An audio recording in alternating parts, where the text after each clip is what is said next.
wet. Damn it. Yeah. Sure, I wore the wrong shorts. Now my shorts are wet. They're not even fast drying. Great. Bring a tripod Great. over. So while Amit was giving me the perineal massage just now, he was telling me there's a white thing in there, and I was like, no, is this a yeast infection again? And then he pulled it out, and I was like, crap, that looks like a mucus plug instead. Let's not pull the rest out. Just for some background knowledge, the mucus plug is the thing that keeps the baby safe from infections. It forms at the beginning of pregnancy and then it comes out, I assume, when the baby is ready to come out. And a few days ago, I think, I learned from one of the mummy groups that the mucus plug can keep growing back. I just thought it comes out once and then it's like the water breaking. Then you might be susceptible to infection in a while. But apparently it just keeps growing back, so I guess I'll just let it grow back. It is great to know that I can put the Epi-No in now, and I have inflated it to a big enough size so that it doesn't drop out. And I don't have to hold it there for the whole 10 minutes. So I'm currently doing it, and we're at a 19. I pumped it to 21 just now, but I guess my muscles relaxed and it's now at a 19. I don't know what the unit is, but this is the amount of resistance that the thing feels, I think. This is the size of the Epi-No today. It is a 7. Oh my goodness. Wow.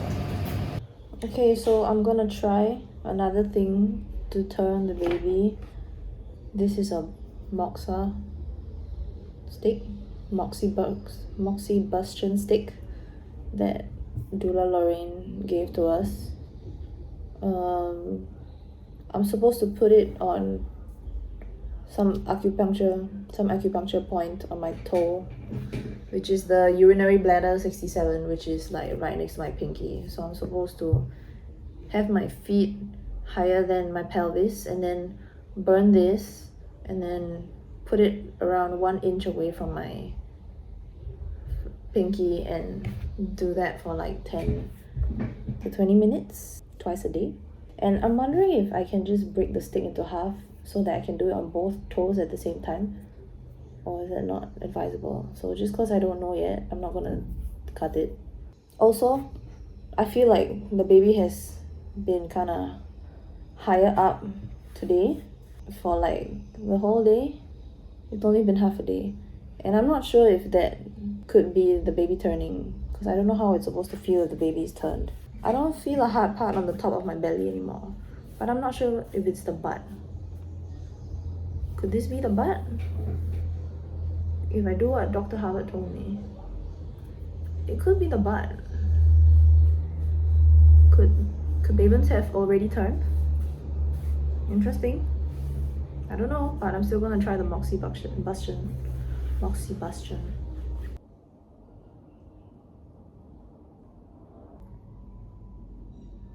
Kelly, we have to go. We don't want to be late.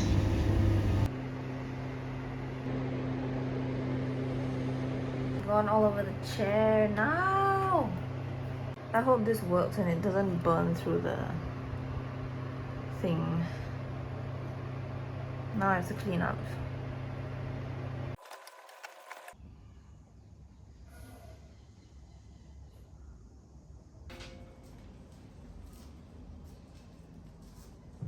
We're going for an ultrasound now, and if the ultrasound shows that the baby is still breached, then we're gonna do an ECV in the afternoon.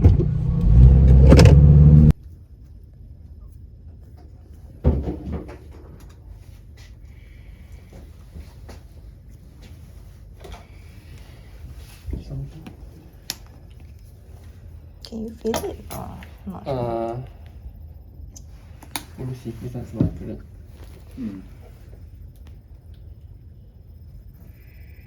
He's still here. Right. And it's here. It just got more squished. The spine is on this side. Babens is still breached, so we have to do the ECV later. Amit can't go to work. He can change out into a more comfortable outfit. I'm not supposed to eat lunch or eat anything until the procedure at 3 p.m.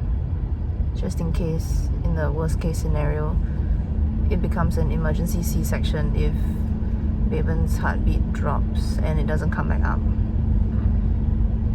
So that's rare, but It's a possibility. and we haven't fully packed the hospital bag yet because we don't fully have everything we need yet. And Amit asked me if there was anyone. Amit asked if there was anyone he wanted me to call. I wanted him to call. And I'm just thinking, call Mucus to get the hospital bag that's half packed. We can't even put the car seat in the car yet because we haven't fixed the back window. And I don't know, and call my boss to tell him maternity leave starts today. I would just tell people anyway. Just I think they would want to know. Like people that are close to us. But yeah, I was doing all the baby turning exercises, the moxibustion. Our room stinks now because of the moxibustion. Last ditch effort to turn the baby.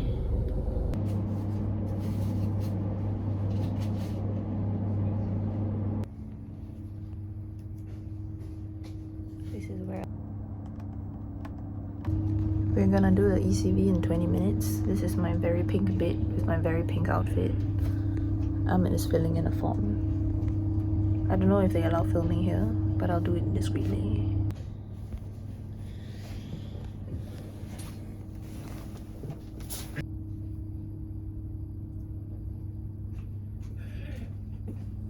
Blue mommy.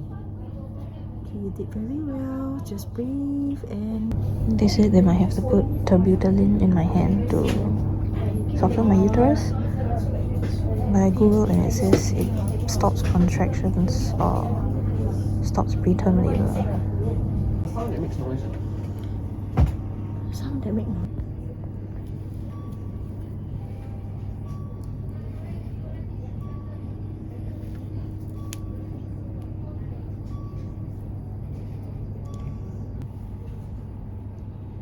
Can you feel? Sorry? Can you feel the head? Can you feel? Can you feel? Yeah. Is there? Yeah.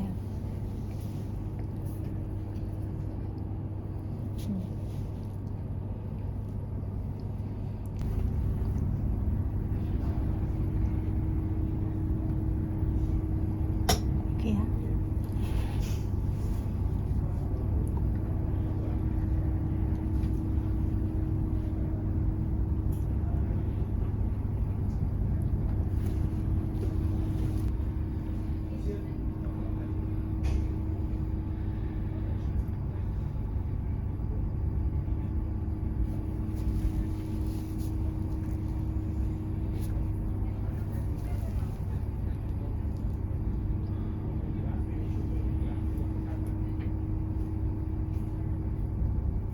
Bend my fingers. Can.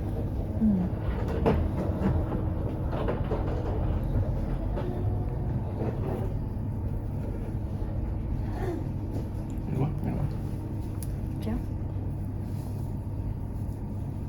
Okay, no head. Stay there. Yeah. Don't go. I can feel the hit. Yeah, Here. yeah, it's made for the left side. Okay. Yeah. You slowly relax again. Yeah. Just need finger strength. Yeah. Don't let it go up. Don't let it go.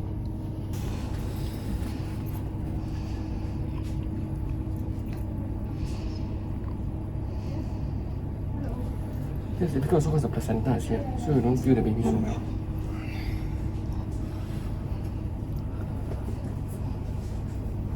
Okay, able to Wait, relax. The placenta is here, so I can't feel that well.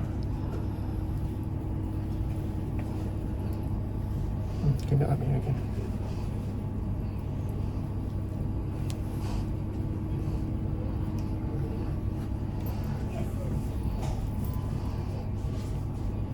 It's here. Here, is it? Yeah. This is the part where it does hard move. Okay. Yeah. Relax, huh?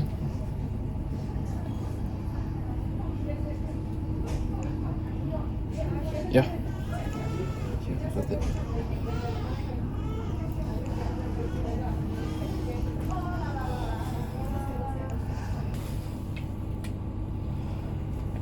Ow, ow, ow. Come on, come. Yeah, that's right.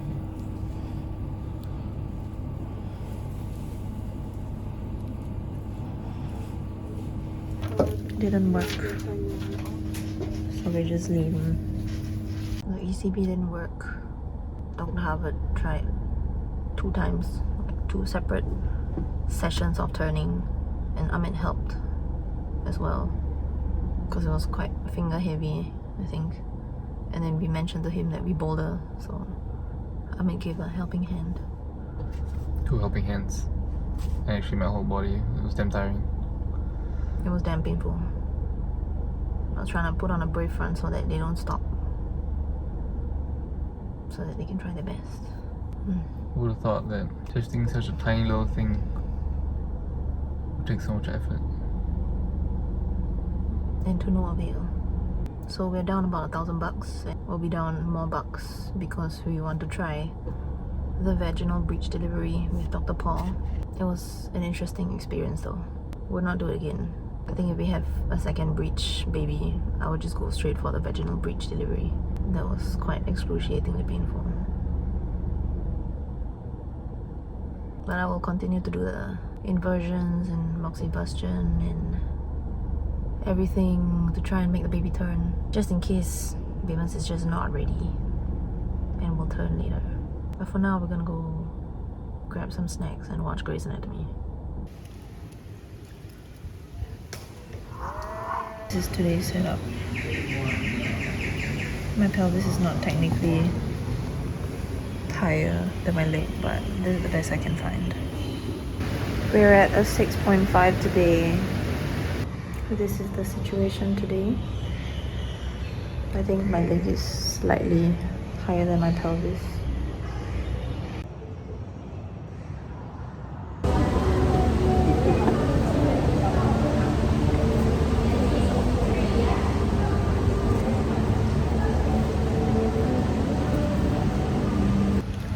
So the yoga instructor said that I can't really come anymore because it's HPV regulations. Pregnant women in the 9th month can't attend the yoga classes. She doesn't want me to have my water break in the middle of class and then have to call the doctor or something. So I asked if I bring my husband, can I still come? He was like, yeah, maybe that's better. So maybe I'll bring Amit, but he has work in the evenings every alternate week, so I don't know how feasible that is.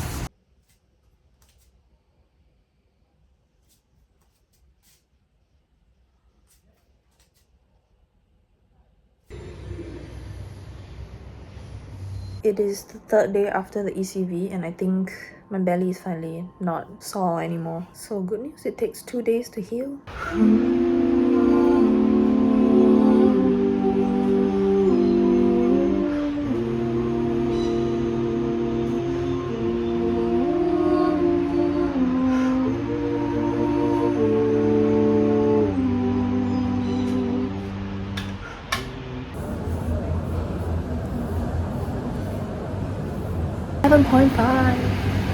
I really dread eating my dates, so I put my normal breakfast of avocado, banana and blueberries plus the dates and some soy milk into a smoothie. It looks like a really gross color, but it actually tastes quite good. Yay! I just spent half the day trying to crochet a baby carrier and I ran out of string as usual. So this was the part to hold the baby, and then this is the strap that is not long enough. Not long enough. to sling back. Maybe like this, but I don't think I need the baby so close up to my face. Today is week 37 and we have made it full term. It feels good, but at the same time I feel really lonely being at home alone because Amin has such long work hours. And of course I can just go out by myself. The world is my oyster, whatever. But I don't feel like my friends particularly want to hang out with me now. It's definitely 100% what I'm feeling. It's not what they're saying. But it just feels like they all have their own lives that they're continuing because they're not pregnant. And going out with me would make them have to be extra careful and everything. And I don't want to put that on them. And again, none of them are saying that. That's just how I feel. I just finished 1 week of hospitalization leave where I didn't really go out much, and the next week is also gonna be similar. I have 2 weeks of hospitalization leave, and I kind of just want to go back to work, even though work just means I'm gonna be sitting at this same table looking at different tabs, but somehow that makes me feel less lonely. Today I hung out with Grace and Mel at Next. It was so nice to get into an air-conditioned mall. I think that I was so tired on the way there because I was really lethargic in the morning, but going to the mall made me feel so much better. And hanging out with them made me feel so much better. We watched Garfield together and I fell asleep for all the action parts as usual, but it was a good time hanging out. I'm gonna get the sty removed today and then go for a doctor's appointment later. The situation today was I was gonna have this eye appointment at Gleneagles, and then we also have a gynae appointment at Gleneagles, but we pushed it to the latest timing possible so that Amit could work as many hours as he could before coming for the appointment. And now that my eye thing is done, I am stranded for about 2.5 hours and I can't drive. I'm just walking the Tanglin Mall and hoping it's an interesting mall. My other option is maybe I can just go nap in the car. Nap in the car with the windows open so I don't have to turn on the car or something. And this was kind of expensive. This was 1.3k, so I hope there are no complications or anything, because if I have to go back next week for a follow-up and I give birth instead, then I don't know what to do. The stomach is there. Okay, this is the stomach bubble. This is a hepatic vein. This is spine. Okay, that causes the... We have this to give us our landmarks. So we just came back from the week 37 appointment. Dr. Harvard was saying we have a few options. We could do another ECV, but because Dr. Paul is going to be on leave until 11 June, he found another doctor for us, Dr. E.K. Tan, who can also do the ECV for us if we want. But I'm not so sure I want another one. What do you think? You see there's pros and cons to doing another ECV now. Now the baby is much bigger, so it's easier to grab hold of the baby to turn it. But also because the baby is easier now, there's less space to turn it. So it's just really to see whether we want to try again now. But we seem to think that it's not really worth it. And we still have to see Dr. E.K. Tan because waiting for Dr. Paul to come back is quite risky. Like, what if we give birth before then? So as much as I don't really want to consider another doctor, I think we have to. So many first consults to pay for. So far his website looks okay. It's a Wix website, but information there seems positive. Hopefully he's okay with the whole hypnobirthing, having a doula and all that kind of stuff. Natural birth and all that stuff lah. 3 kilos right now. I hope it doesn't get too big. And this is what my eye looks like after the surgery. The swelling should go down. I have reached an 8.5 on the Epi-No. Still don't know if I'm doing it right, but if it can come out anyway at this size, I think I'm almost there. It's getting really hard to pull out. So I think 8.5 is quite good. I hope this means I won't tear, or at least just a tiny tear. We have decided on a name. We're gonna call our child Lyric. I can say it here because by the time I edit this vlog, Lyric's gonna be out. Yes. For you, it was between Echo and Lyric, right? Yeah, Amanda wasn't really feeling Echo because it didn't feel super music-y. Even though Echo is pretty much just reverb, you know? which is not so far from audio, but anyway. So yesterday, since we found out that Dr. Paul is going to be away until 11 June, we're gonna go for a consultation with Dr. E.K. Tan. There's another doctor in that clinic, Dr. E.L. I'm not sure what that stands for, but apparently Dr. E.L. is very experienced in ECVs, so they were offering us a consultation sometime this week, since I'm still week 37, so that they can do the consult in the morning and then plan for the ECV in the afternoon if we choose to go with it. And so because we're not rich or anything, I asked about all the charges, and at first the person replying my messages was like, we'll explain to you during the consult. But I explained to her that we are tight on our finances, so she graciously explained all the charges to me over text. It seems that the doctor charges for another ECV is going to be 1380 without GST, and same charges for Thompson, which is going to be about $400. I don't think we can afford that.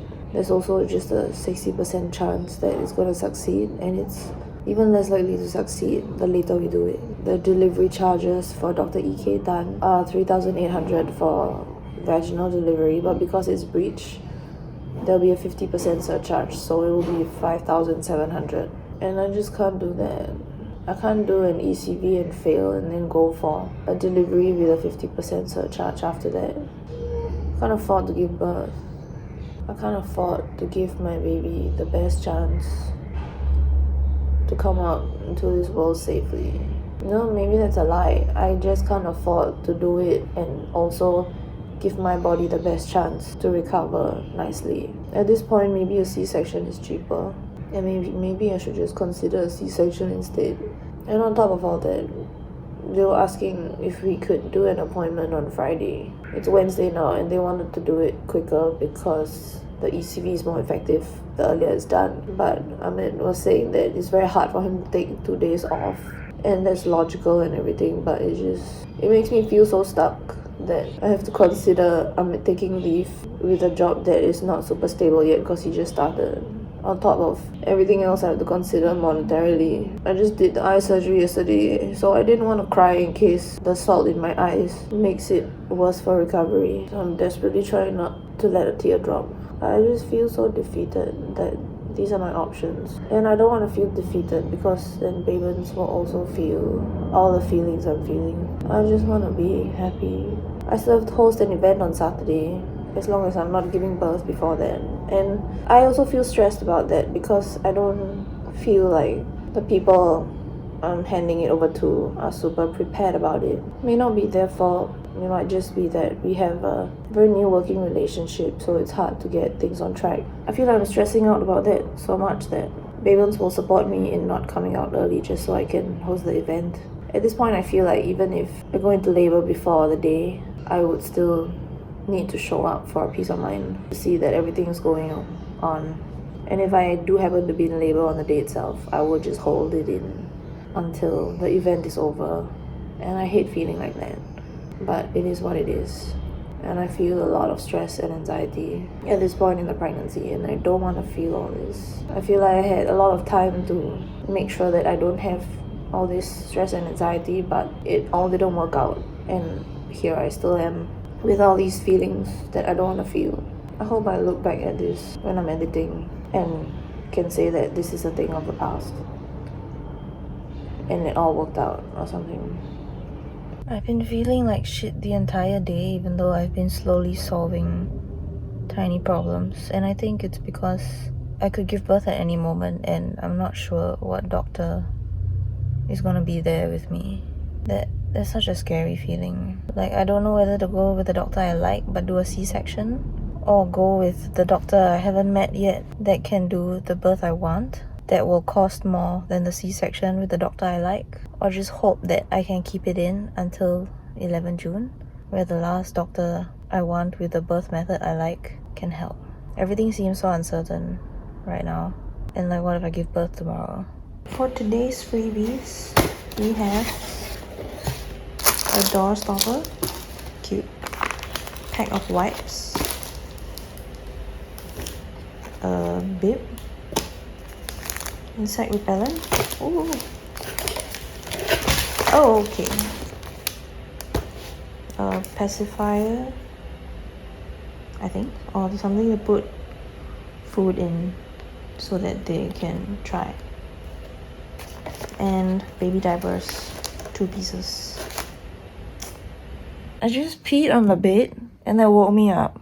And I'm not sure if that's the water breaking. And I don't really want to move right now because every little bit I move, more water comes out. Do I just really need to pee, or is that my water breaking? It's 8:05 a.m.